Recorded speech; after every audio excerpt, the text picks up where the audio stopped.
በኋላ እንዳይደብራት ቀልድ መሆኑን ንገሪያት እሷ እንኳን ቅር አይላት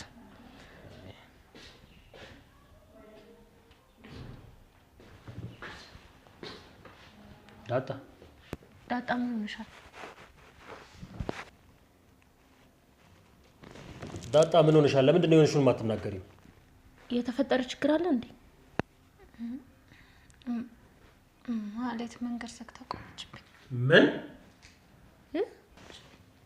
ማለት ምን ምንድን ያልሽው ቆየት መቼ ዳጣ ንገሪን እንጂ ምን ሆነሽ ምንድነው የሆንሽው ንገሪን መቼ ነው የት ቦታ የተገናኛችሁት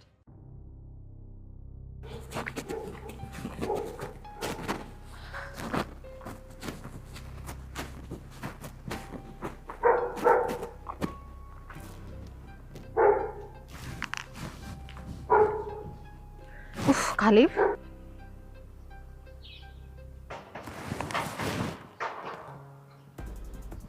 ምንድነው ስልክ የማይሰራ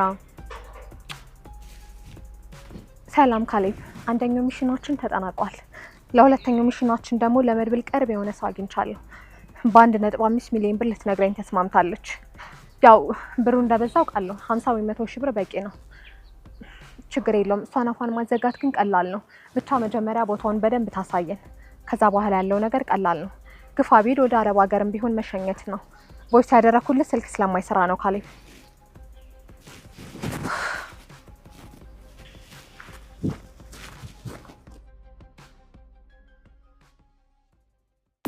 ዳጣ እስኪ ተረጋጊና ንገሪ መቼ ነበር ያገኝሻት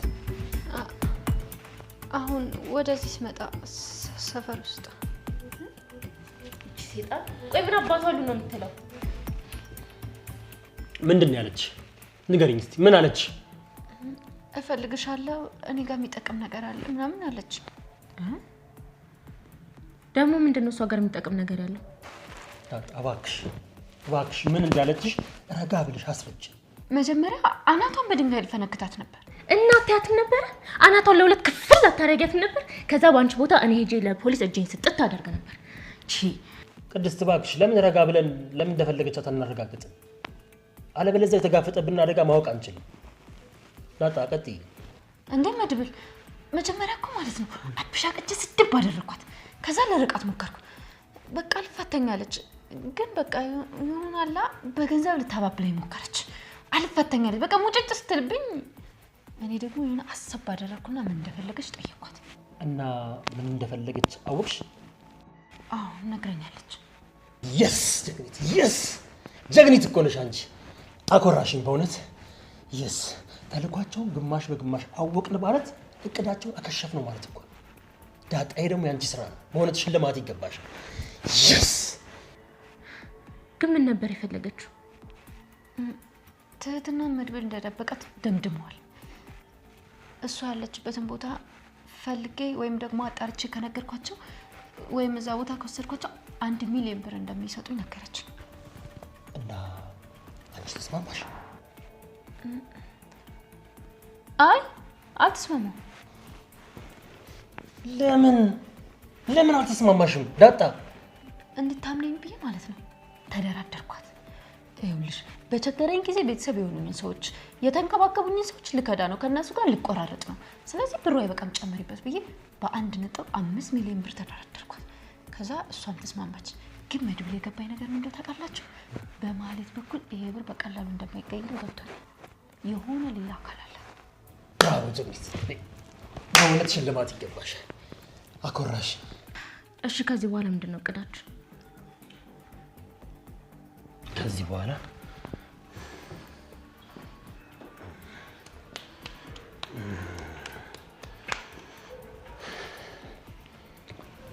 በኋላ የሚሆነው እቅዳችን ይኸውላችሁ እቺ ነባብ አንዴ ከገባችበት የማትወጣበት ወጥመድ ውስጥ እንከታታለን አይጥን በፍርፋሪ ያታለው ወጥመድ ውስጥ እንደሚከቷት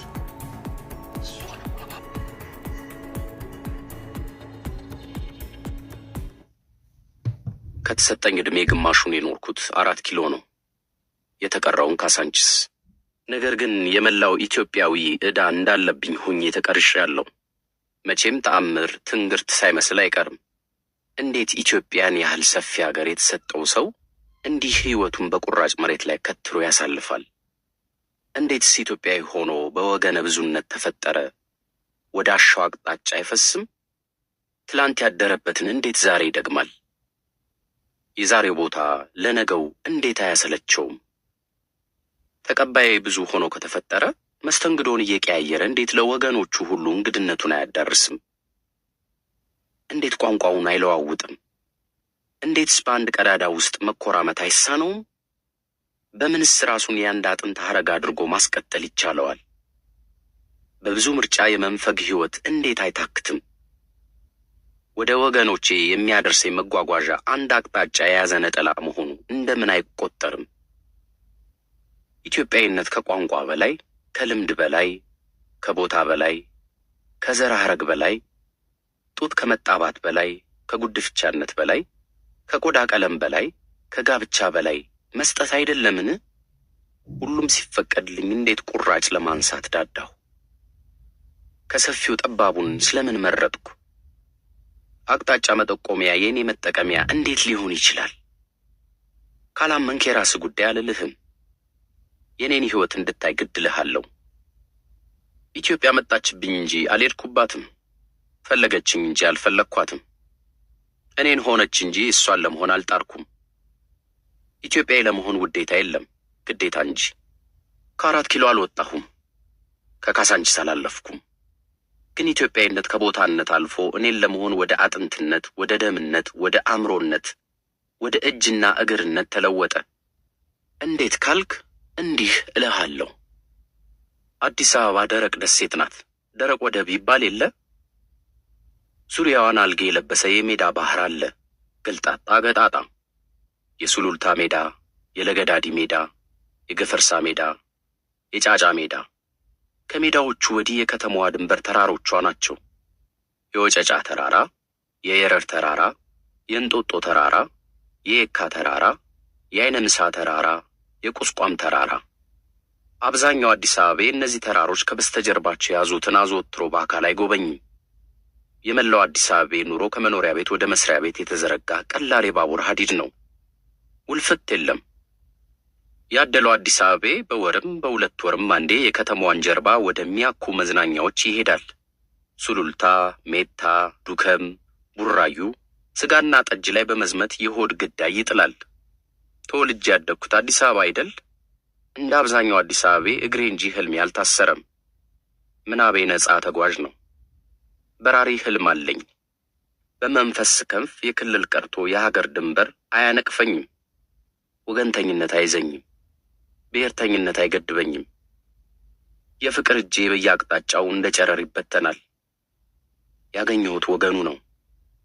እኛ ለማለት ቦታና ጊዜ አይገስጸኝ። እኔ አዲስ አበባው ለማቅረብ ስል የማርቀው የለኝም።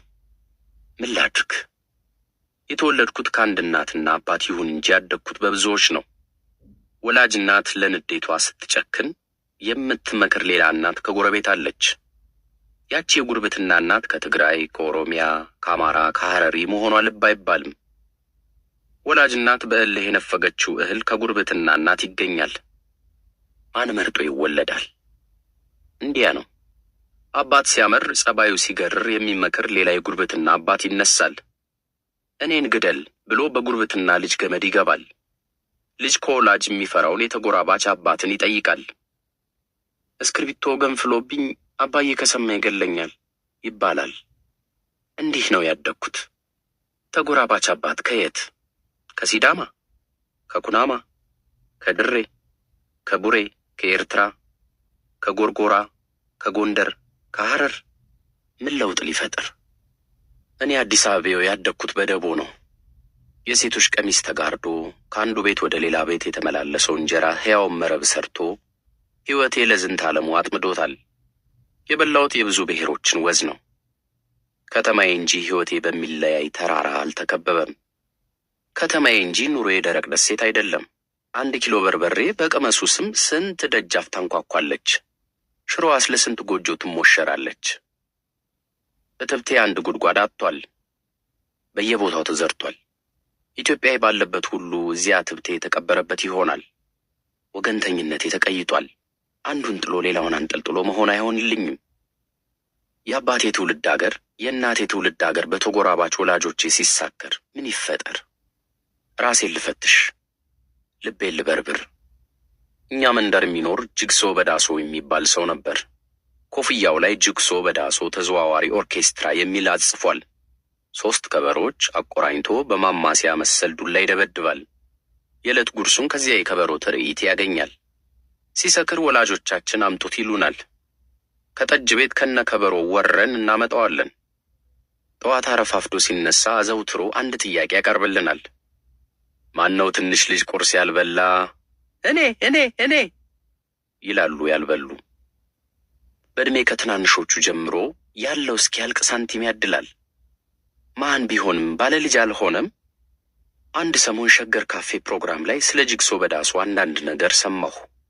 ጋዜጠኛ መዓዛ ብሩና ሰዓሊ በቀለ መኮንን ሲወያዩ ጅግሶ በዳሶና ዋሽንት ተጫዋቹ አፈወርቅ ዮሐንስ ጓደኛሞች እንደነበሩ፣ አብረው እንደሰሩ፣ ኦርኬስትራ ኢትዮጵያ አባል እንደነበሩ፣ በኋላ ጅግሶ ሁሉንም ትቶ በጉስቁልና መኖር እንደጀመረ። በእርግጥ ጎስቋላ ነበር። ወደ መጨረሻ ዘመኑ ላይ ለኛ ዳቦ የሚገዛበትን ሳንቲም እንዴት ይሰበስብ እንደነበር ለመመልከት ችያለሁ። ከበሮቹም በስልት ስለመታ ብቻ ሳንቲሙን አያገኝም ነበር። ጠጅ ጠጪዎቹ ሳንቲሙን ወለል ላይ ይወረውሩለታል። ጅግሶ በሁለት እጁ ተገልብጦ ዝቅ በማለት በአስደናቂ ሁኔታ ሳንቲሙን በአፉ ያነሳል። ጠጪዎቹ ይደነቃሉ። ሌላ ሳንቲም፣ ሌላ መገልበጥ። እንዲህ በስስትና በይሉኝታ ቢስነት በተጣለለት ሳንቲም ነበር በለጋስነትና በወገንተኝነት ለኛ ዳቦ የሚገዛበት። የሥጋ አባት ከዚህ በላይ ምን ያደርጋል? በእኛና በሱ መካከል ባዕድነት በየት በኩል ይገባል? የትውልድ አገሩ ዲላ የአባታችን ትውልድ አገር ከመሆን ምን ያግደዋል? እንዴትስ ጌዴዎነቱ ጌዴዎነታችን አይሆንም? ወዙ አላለፈብንም? ድካሙን አልተመገብንም? ልፋቱንና ውርደቱን አላሻመድንም? በየትኛው ቀዳዳ ጠላትነት ይነፍሳል? ባዕድነት ካዲነት አይደለምን? በመከባበር ብቻ ኖሩን ማለት ሰብአዊነትን ማቅለል አይሆንም? ወገንተኝነትን ማራከስ፣ ስጋን ማንኳሰስ። አዲስ አበባዎች የፍቅር እጃችን አለ ነገር እንደ ጨረር በየአቅጣጫው አልተዘረጋም። ሰበብ አለው። ከየአቅጣጫው የተመገብነው ፍቅር ነው ሰበቡ። ሁሉም ኢትዮጵያውያን ባዕድ ሳያደርጉ አሳድገውናል። አንዷ የመከራ ቀን በየትኛዋ የጉርብትና እናታችን ጥረትና በየትኛው ጉርብትና አባታችን ልፋት ተሟልታ እንዳለፈች በየልቦናዎቻችን ተመዝግባለች። እማማ እስካለ ዛዛ ደግሞ አሉ። ቀይ ፊታቸው ካፍ በላይ ይናገራል። ላጠፋ ልጅ ግልምጫቸው ከቁንጥጫ በላይ ነው። መስመር ለያዘ ልጅ ፈገግታቸው እርጎ ነው። አረቄ ያወጣሉ። አሁንም ትዝ የሚሉኝ የሚግለበለበው እሳት ከእንስራው ተርፎ ፊታቸውን የማለዳ ሰማይ አስመስሎ ሲያግመው ነው። የአረቄው ድፍድፍ ከእንስራው እየተነነ በተዘረጋለት የቀርከሃ ቢርካ በኩል አልፎ በአንጻሩ የተገጠመችው ኮዳ ውስጥ አረቄ ሆኖ ይንጠባጠባል። እማማ እስካለ ሕይወት ውስጥ ኑሮ ያቺ ጠብታ ናት። ጠብ ጠብ ጠብ እያለች ትጠራቀማለች። ኑሮ ነጠብጣብ ጠብታ ብትሆንም ለሰፈር ልጆች በልግስና መተላለፉ አይቀርም። እማማ እስካለ ልጆች ሲቀብጡ ብቻ ሳይሆን ሲራቡም ፊታቸውን አይተው ያውቃሉ። ወላጆቻቸው ሳያዩ ጠቀስ አድርገው ይለግሳሉ። አድጌ ስራ ይዤ ለመጀመሪያ ጊዜ ወደ ወላይታ ለመስክ ስራ ሲሄድ እማማ እስካለ ካፋቸው የማይለዩትን የዳሞታ ተራራ ያየሁት በፍቅርና በመስገብገብ ነበር። ከኛ ጋር ያሳደጓት ያደራ ልጃቸው ብዙነሽ የት ትሆን? አፈላልጌ ያጣኋት።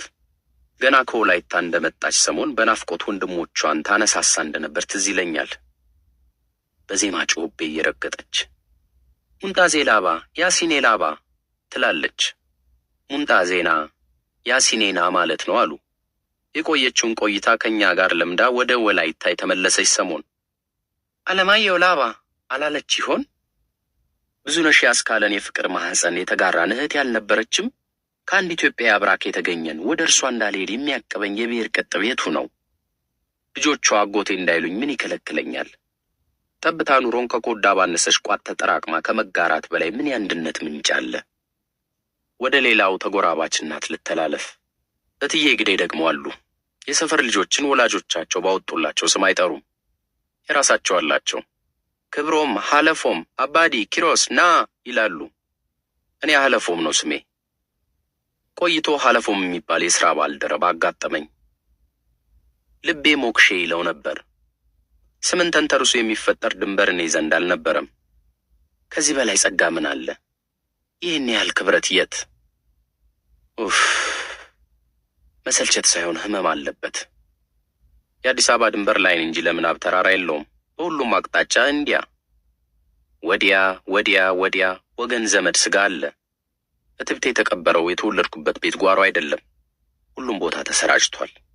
በአስተዳደጌ ውስጥ የሁሉም እጅ ላፊ አለብኝ። በማጉረስም በመቆንጠጥም ትግራይ ብቻ፣ አማራ ብቻ፣ ኦሮሞ ብቻ፣ ጉራጌ ብቻ፣ ሐረሪ ብቻ፣ ጋምቤላ ብቻ፣ ቤኒሻንጉል ብቻ፣ አፋር ብቻ፣ ሶማሌ ብቻ፣ ወላይታ ብቻ፣ ሲዳማ ብቻ መሆን ለኔ የተሰጠ አይደለም።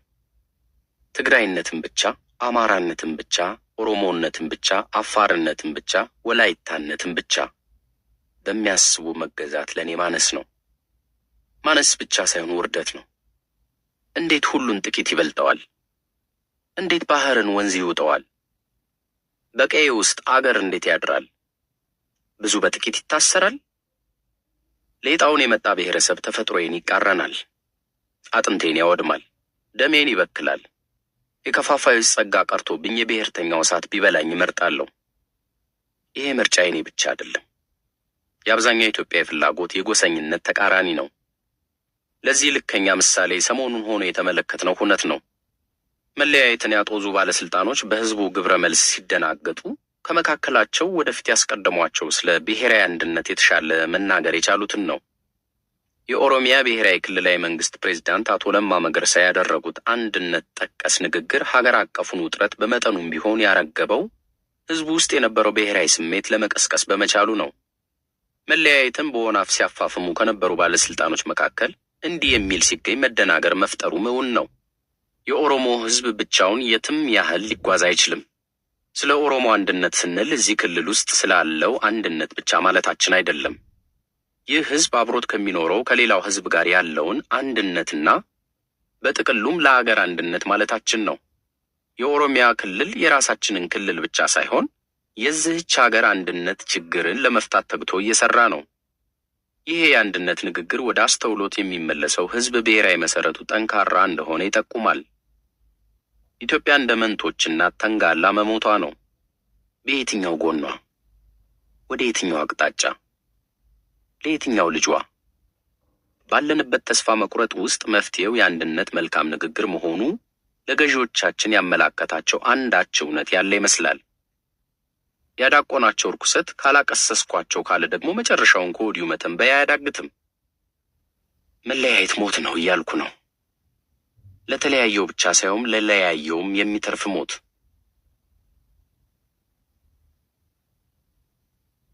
በተለይ የብሔርና የዘር ሆሆታ ሲበዛ የሀገራችን ዕጣ ፈንታ ዘቅዝቆና ጎድሎ ይታየናል።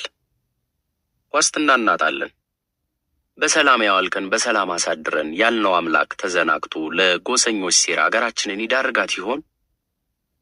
በልስኑ እምነታችን ንቃቃት ተፈጥሮ ቀጭን ጥርጣሬ ወደ ነፍሳችን ትነፍሳለች። እናስ ይሄ ማብቂያው የት ነው? ትላንት ከርቀት የሚሰማው ዛሬ ወደ ሁሉም እየተዳረሰ አይደለምን? በደኖ፣ ጋምቤላ፣ ቤኒሻንጉል፣ ጊኒር እያልን ነበር። ዛሬ ይሄ ስጋት በሁሉም አቅጣጫ ተሰራጭቷል። አዲግራት፣ መቀሌ፣ ጎንደር፣ ባህር ዳር፣ ደብረ ማርቆስ፣ ወልዲያ፣ ጅጅጋ፣ ጭሮ፣ አምቦ፣ ጅማ፣ በደሌ፣ በደኖ፣ ቤኒሻንጉል፣ ወሊሶ፣ መቱ፣ መቂ፣ ዝዋይ፣ አዳማ፣ ደሴ። ከአባቶቻችን ምን ተሰጥቶን እኛ ምን ጨምረን በአጭር ጊዜ እዚህ ደረስን? ስጋት፣ መጠጊያ ማጣት፣ ዋስትና መጥፋት። ከእግዚአብሔር በታች ወዴት? በዚህ ዘመን የተፈለገው እዚሽ ጋር እንድንደርስ ነው። በሀገራችን፣ በክፍለ ሀገራችን፣ በአካባቢያችን፣ በመንደራችን፣ በሰፈራችን፣ በቤተሰባችን፣ በራሳችን እንዳንተማመን ዋስትናችንን ከሀበሻነታችንና ከጨዋ ህዝብነታችን ነጥቆ መውሰድ የሚሻ አካል አለ። ይህ አካል ችግሩን ፈጥሮ መፍትሄው እሱ ጋር እንዳለ የሚለፍፈው መንግስት ነው። ማን አጣልቶ ማን ይገላግለናል? ማን አዋቅቶ ማን ተኩስ አቁም ያውጅልናል? በዚህ መሃል የሀገር ዕጣ ፈንታ አጣብቂኝ ውስጥ ይሰነቀራል። ዘመኑና ዘመነኞቹ የፈለጉት እዚች ጋር እንድንደርስ ነው። ሆሆታ በተለይ የብሔርና የዘር ሆሆታ የዚች ሀገር ልጓም አድርጎ የሚመለከተው የዘመኑ መንግስት ብቻ አይደለም። አያያዙ ይለያይ እንጂ ጥንትም ነበር። ከአጼ ምኒልክና ከኢትዮጵያ አንድነት ወዲህ እንኳ ይህ የብሔር ስጋት የአገሪቱ ልጓም ማድረግ አልቀረም። ልጅ ኢያሱ ያጠመዱት የብሔር ፈንጂ ጋብቻ ላይ የተመሰረተ ነበር ይባላል። ከተለያዩ ብሔሮችና ጎሳዎች ጋር የጋብቻ ዝምድና በመፍጠር እሳቸው በስልጣን እስካሉ ድረስ ረግታ የምትቆይ ኢትዮጵያን አዘጋጅተው ነበር። አቶ ጎበዜ ጣፈጠ አባ ጤና ኢያሱ በተሰኘ መጽሐፋቸው ላይ ስጋታቸውን ይገልጻሉ። ልጅ ኢያሱ በስልጣን ላይ እስካሉ ድረስ ሀገር ይረጋል። ከልጅ ኢያሱ በኋላ ግን እኔ ነግስ በእኔ ነግስ ሁከት ይነሳል። ይህን የልጅ ኢያሱ ድርጊት ከስልጣን በላይ ለሀገርና ለህዝብ አለማሰብ ነው ይሉታል። ከስልጣን በላይ ለሀገርና ለህዝብ አለማሰብ የያኔ ብቻ ሳይሆን የአሁኑም ችግራችን ነው። ልጅ ኢያሱ ከሁሉም ብሔር ወልደው የነጋሲ ዘርነትን በሀገሪቱ ረጩት። እሳቸው በህይወት እስካሉ ድረስ ሁሉም በአልጋ ወራሽነት አቆብቁቦ ይጠብቃል። ከዚያስ የእኛ እንጂ የእሳቸው ግድ አልነበረም። በዚህ ዘመንም ከመንግስት አብራክ የተገኙ ካድሬዎች በልጅ ኢያሱ የነጋሲ ዘርነት መንፈስ ላይ ይገኛሉ። ሁሉም የየአካባቢው አልጋ ወራሽ ሆነው ኢህአዴግ እስካለ ድረስ ሀገር ይረጋል እያሉ ነው። ከዚያስ የእኛ እንጂ የእነሱ ግድ አይደለም። አፄ ኃይለ ሥላሴ ሀገሪቱ ልጓም በእጃቸው እንዳለ ያስቆጠራቸው ከብዙ ብሔር መወለዳቸውን እንደ ምክንያት በማቅረብ ነበር። ኦሮሞ፣ ትግሬ፣ አማራና ጉራጌ ዋና ዋና የአፄ ኃይለ ሥላሴ የዘር ግንዶቻቸው ናቸው። ስለዚህ ኢትዮጵያ ማለት እኔ ነኝ እስከ ማለት ደርሰው ነበር። ፊት አውራሪ ተክለ ሐዋርያት ተክለ ማርያም አንድ ጊዜ ከአፄ ኃይለ ሥላሴ ጋር ሲነጋገሩ እንዲህ ያሉኝ ይላሉ። አንተ ኢትዮጵያ የምትለው ኢትዮጵያ ያለ እኔ ምንም አይደለችም። እድሏ ከእኔ ጋር የተሳሰረ ነው። እኔ ነኝ የማደርሳት። ካለ እኔ ትኖራለች ብላ አታስብ።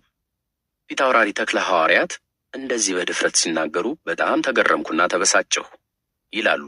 አፄውን ዝም አላሏቸውም። የሚቀጥለውን ተናገሯቸው። እንዴት እንደዚህ ያስባሉ? ኢትዮጵያ እኮ ሕያው ነች። እኛ ሁላችንም ኃላፊዎች ነን። ኢትዮጵያ ግን አታልፍም። እስቲ ይመልከቱ። አፄ ምኒልክ ዛሬ የት ናቸው? አባቶስ ራስ መኮንን የት አሉ? ሌሎቹስ ታላላቆችና ገናናዎች የነበሩ ሁሉ የት ናቸው? ኢትዮጵያ ግን አለች፣ ወደፊትም ትኖራለች። አፄ ኃይለ ሥላሴ ፊት አውራሪውን ሐሳብ ሊቀበሉ አልፈለጉም። ኢትዮጵያ ያለ እኔ ትኖራለች ብለህ አታስብ የሚል አቋማቸውን ደግመው ደመደሙ። ፊት አውራሪ ተክለ ሐዋርያት በተስፋ መቁረጥ የራሳቸውን ተሐዝቦ አስከትለው እንዲህ ይላሉ። ከዚያ ቀን ወዲህ በአፄ ኃይለ ሥላሴ ላይ የነበረኝ አስተያየትና ስሜት ሁሉ ተለወጠ። ከንቱ መንፈስ እንዳደረባቸው ተረዳሁት። እኔ ኢትዮጵያ ለአንድነቷና ለጅምላነቷ እንጂ ሌላው አያጓጓኝም።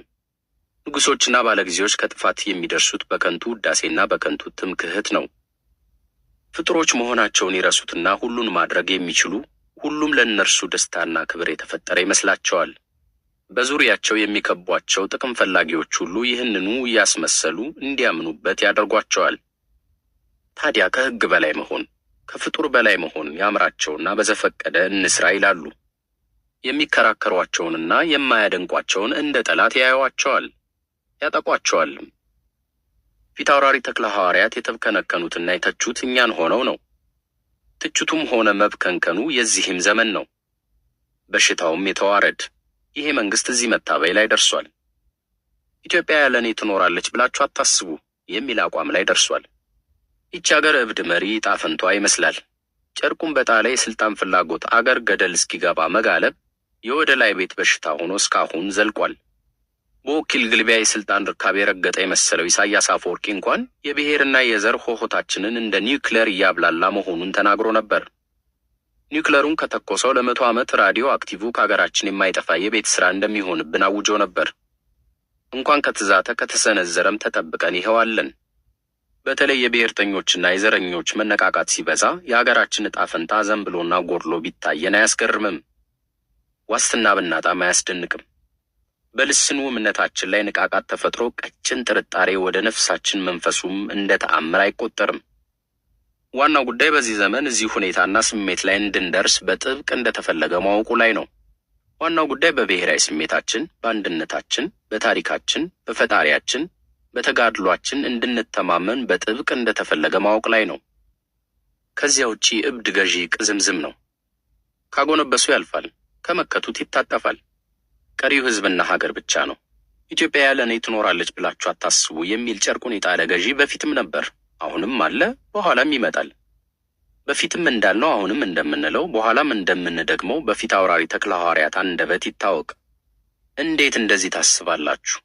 ኢትዮጵያ እኮ ሕያው ነች። እኛ ሁላችንም ኃላፊዎች ነን። ኢትዮጵያ ግን አታልፍም። እስቲ ተመልከቱ። ልጅ ኢያሱ የት ናቸው? አጼ ኃይለ ሥላሴ የታሉ? የመንግስት ውስጥ ድምፅ መች ይሰማል? ሌላው ቀርቶ የቅርቡ ጠቅላይ ሚኒስቴር መለስ መች አሉ? ኢትዮጵያ ግን አለች፣ ወደፊትም ትኖራለች።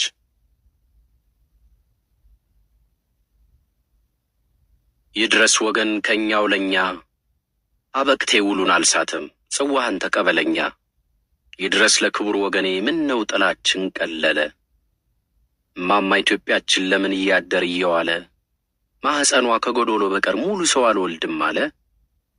ዛሬ በቋንቋ ቦጠሊቅ በምንተበትበው ቅስፈት እንዴትኛው ሰበብ እንሁን ለዓለም ጥቁር ህዝቦች ውድመት።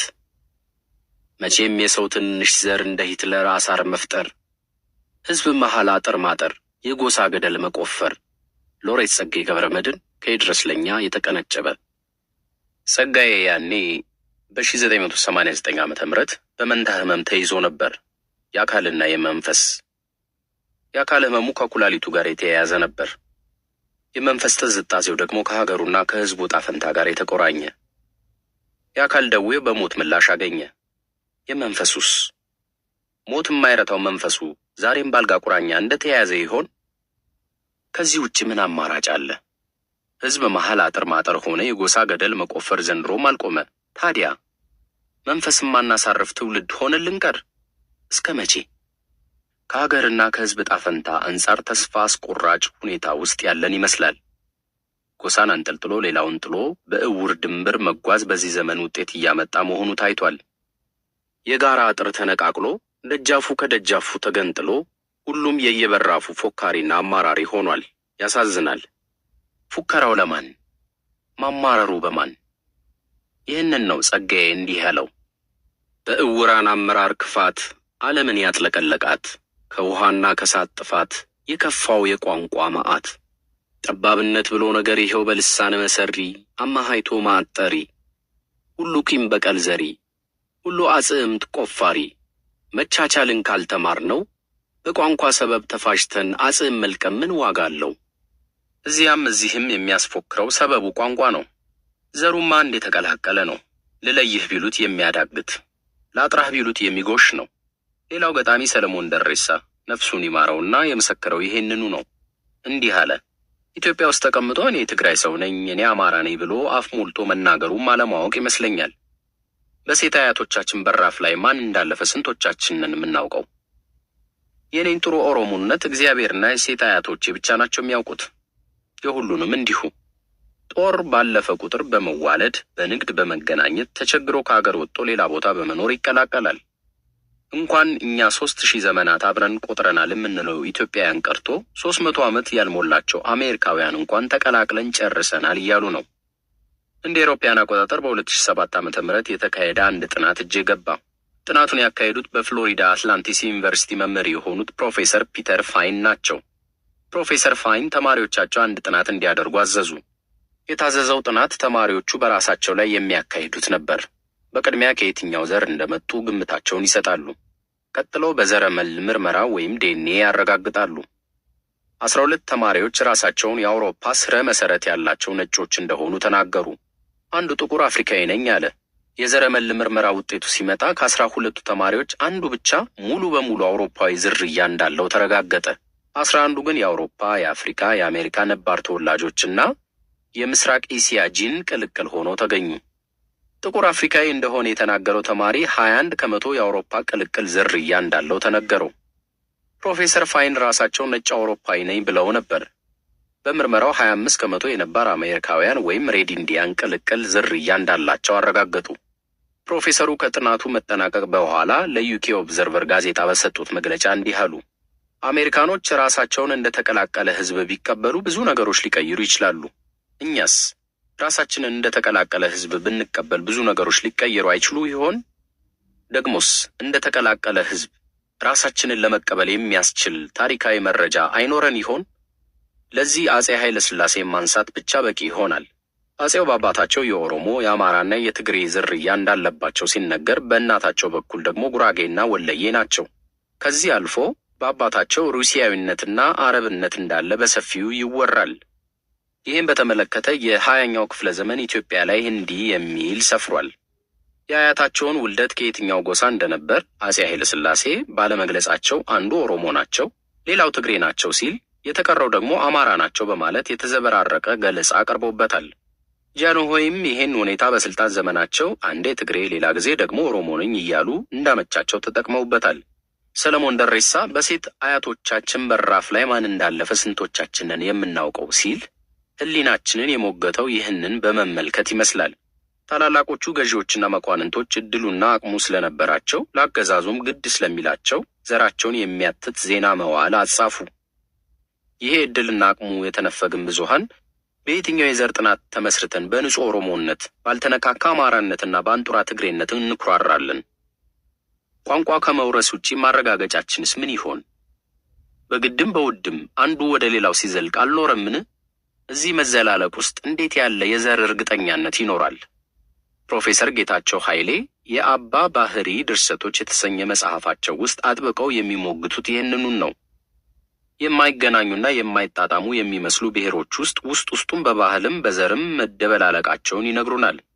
ሲቀጥሉ በደም የዛሬዎቹ ኢትዮጵያውያን ከተራው ሕዝብ ቤት እስከ ቤተ መንግስት የጎሳዎችና የነገዶች ግንኙነት ውጤት መሆናችንን የሚያሳየው የአያቶቻችን የጋብቻቸው ታሪክ ያልተጻፈው በኢትዮጵያን መካከል ጋብቻ ጉድ ወይም ብርቅ ስላይደለ ነው።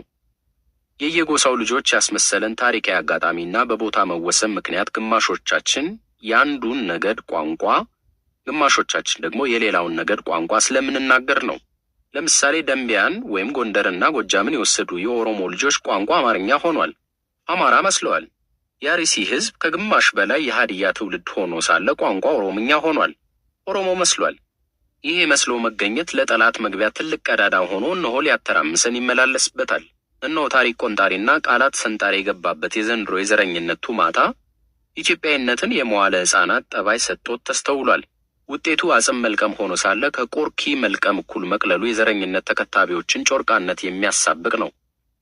ለነገሩ ጸጋዬ ገብረመድኅን በርግማን በጥላቻ ሴራ ከትበን ሲል የገለጻቸው እነዚሁኑ የጎሰኝነት ባለሳምንቶች ሳይሆን ይቀራል። ይድረስ ለክቡር ወንድሜ መልአከ ሞትን አምልከን እንደ ቅድመ ታሪክ አውሬ በእልቂት ገደል ተናንቀን በቋንቋዎች አመካኝተን የሌለ ሰቆቃ ፈጥረን ትውልዳችንን አምክነን ልጆቻችንን በርግማን በጥላቻ ሴራ ከትበን ከምናስጨርስ መርዘን ከመስበር የታሪክ ድልድይ ከመሆን የዘመን እኩይ ይድረስ ለክቡር ወንድሜ አዲስ ራእይ አብረን እንይ።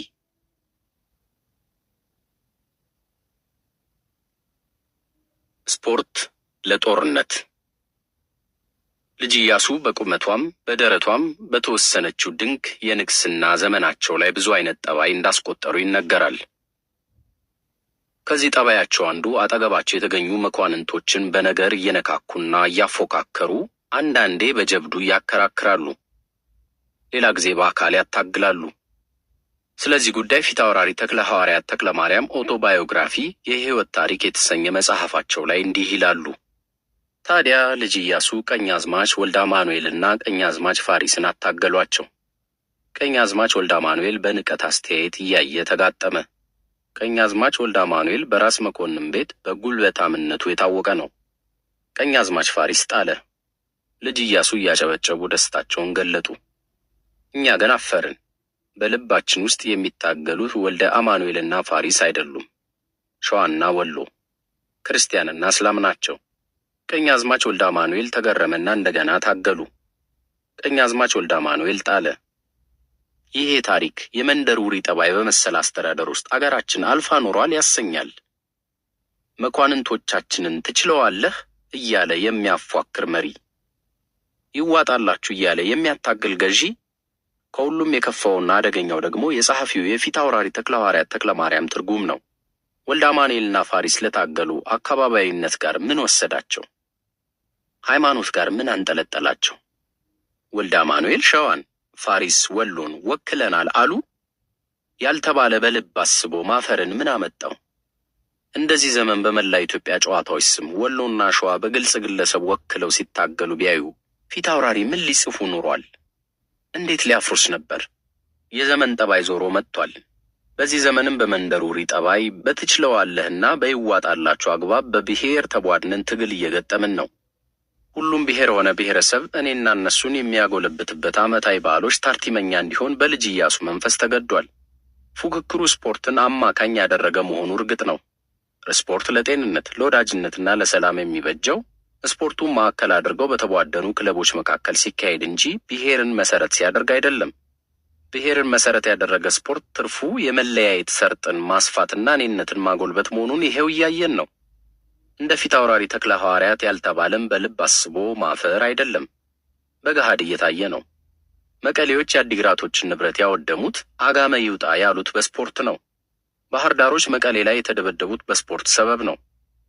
መቀሌዎች ወልዲያ መጥተው በብጥብጥ ሳይጫወቱ የተመለሱት በስፖርት ነው። ፋሲል ከነማ ከመቀሌ ከተማ ጋር ጎንደር ላይ እንዳይጫወት የተሰጋው በስፖርት ሰበብ ነው። እናስ መለያየት በስፖርት እውን አልሆነም? ስፖርት ለጦርነት አልዋለም? ብሔር ነክ ስፖርት ክብረ ነክ መሆኑን ለመረዳት ደግሞ የጨዋታው ዘገባ ምን እንደሚመስል ማየት ይበቃል። ኦሮሚያ ማን